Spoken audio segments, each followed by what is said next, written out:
Namaste everyone. Thank you for joining in this video. So this video is going to cover the moon in all houses of the Navamsa chart. And if you have been following this channel, we've been doing the various houses of the Navamsa chart. We have done the sun in various houses of the Navamsa chart.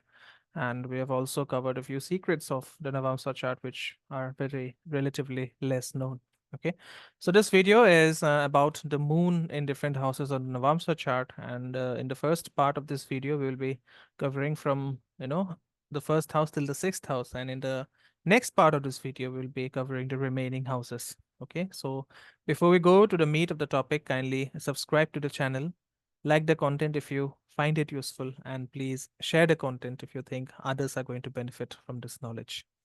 Okay, so the Navamsha chart is the D9 chart, and what it means and what are the secrets associated with the Navamsha chart. I've discussed everything in my previous videos. So if you want to go through those videos, you are most welcome to do that.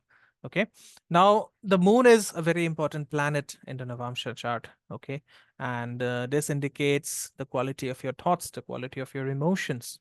So in the first house, moon grants selfless love, wealth, as well as feminine traits to the native like nurturing and warmth.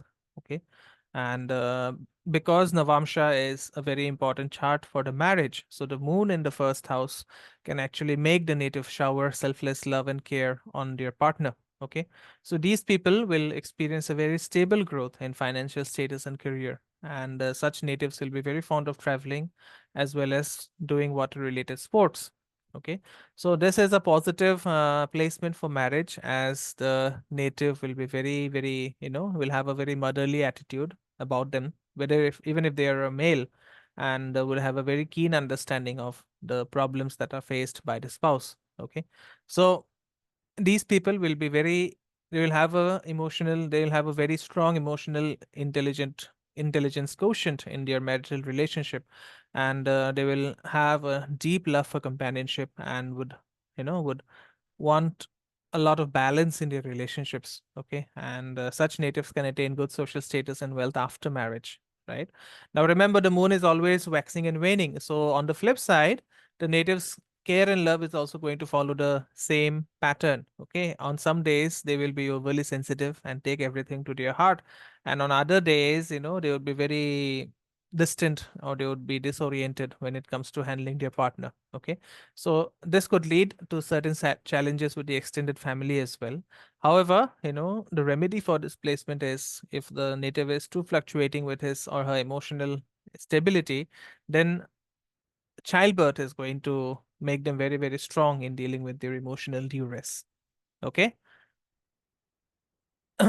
In the second house, if moon goes into the second house of the Navamsha, then such natives can become very attractive with age. Okay.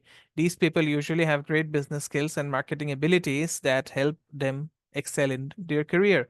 Remember, the moon grants money, emotional stability and comforts to the spouse.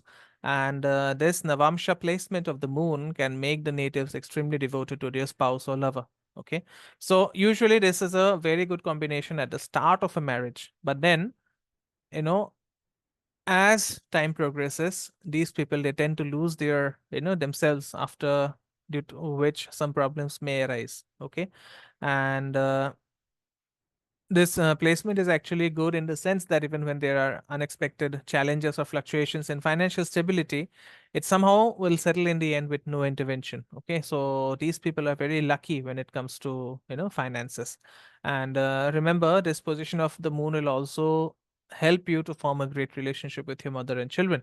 Okay, now if moon is placed in the second house of the D9 chart, then such a native is going to be strong on fun activities, on fun-filled activities, as well as wanderlust. Okay, and however, on the flip side, these people are found to are found to prefer high status and riches over love. Okay, so if moon is damaged in this house, then the native spouse will be very, very discreet about the wealth, rude to in-laws, as well as detached with children. So if you have this placement, then try to be very balanced and very patient with your spouse, because that is going to help you to manage the difficulties that arise as a result of this condition of displacement. Okay. Now, the moon usually does not do good in the third house of the Navamsha chart, but in my opinion, this is a moderate placement. Okay, this is not bad either. And these people will be highly expressive and they will feel low when they think that they are not being understood. Okay, and they have a great love for creativity, arts, especially painting, and they are fond of being in water or water related places. Right, if the third house is a movable sign. Now, these natives will do very well in if they take up a career in sales related to luxurious articles and items. Okay. And usually I've seen these natives finding a suitable life partner and having a good married life. But then after marriage, they have to invest a lot of efforts to keep the relationship intact. Okay. Usually, natives with displacement will feel emotionally distant from their father because, they do not seem to have much love or attachment towards their paternal figures. And moon in this house can make the native feel aloof or lonely even in a marital union. Okay. But then these people are very attached to their mother as well as their own children. And on the flip side, they will tend to gossip a lot and poke their nose into the partner's private life, which can be a bit irritating for the other partner. Okay. The fourth house of the Navamsha chart, if the moon is placed there, then these people are generally happy go lucky. Okay. They have a very the optimistic approach towards life. They are very warm, welcoming to their friends, and they love being surrounded by people and the comfort of their house. So these natives, they expect their spouse to be just like their mother. Okay, and the maternal bond will be too strong to be shaken. Right now, if moon is placed in the fourth house of the D9, then it can give potential career options. Okay, and I've seen these people attaining success very early on in their lives. I mean, at the they will inherit property in the ages of 24, 26, 28, and 30. But then once success comes in, these natives have to put very huge efforts to ensure that the success is sustained. Right, the moon in the fourth can bring some behavioral hiccups for the native. It can make them overthinking, too much attached and overly possessive, uh, regarding certain issues that hurt their sentiments. Okay, so these people, they tend to be very optimistic and way too emotional, and they are very health conscious. They are very keen on looking young. So these people, they usually don't want to work regular jobs, or they don't want to do jobs under someone because of their immense wealth. Okay, in the fifth house of the Navamsha chart, moon poses an ideal strength to manage big crowds, huge corporations and medical institutions. So these people, they have a great admiration for their mother. And moon in this house, in the fifth house of Navamsha, bestows these natives with a warm, jolly, and frolic nature. And right from their childhood, these people enjoy being in a fun and friendly household. And this is going to reflect in their behavior as well. So the moon helps these natives explore their creative mindset, make perfect judgment about everything in their life. And these natives, they always have a unique mix of warmth, flamboyance, and comforting presence. However, the love life of these natives, it has many ups and downs, because the lust factor comes in. And if the moon is afflicted, then they will try to switch from one partner to the other. So, okay, so it can affliction to the moon can lead to a constant hankering for romance and love, and that can lead to struggles in life, in their love life. Okay, and for these natives, marital unison is a final call to their multiple love life. Okay, so these people may have a preference to marry someone related to the medical field or healthcare. Okay, but anyways, this is a happy placement. Okay, this is a placement where the natives enjoy a happy married life and a deep emotional bond with their children.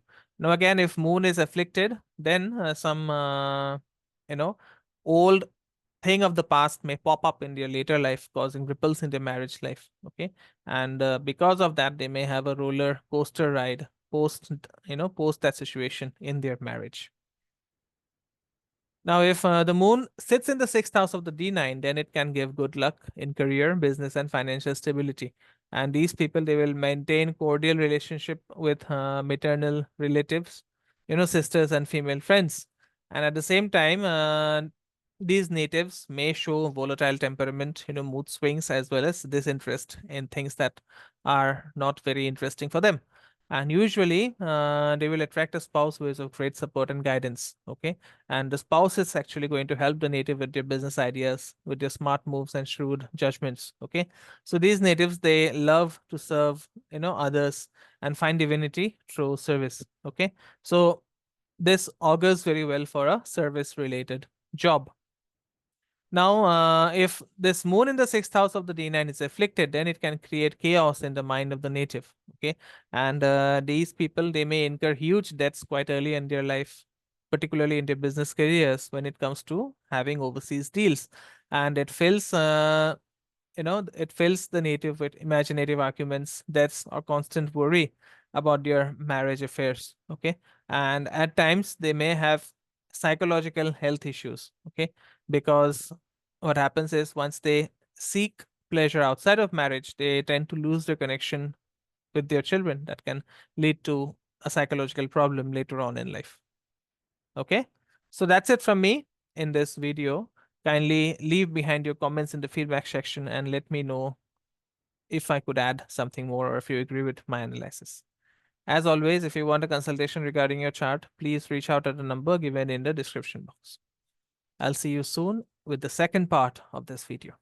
Namaste. Om Guru Namaha.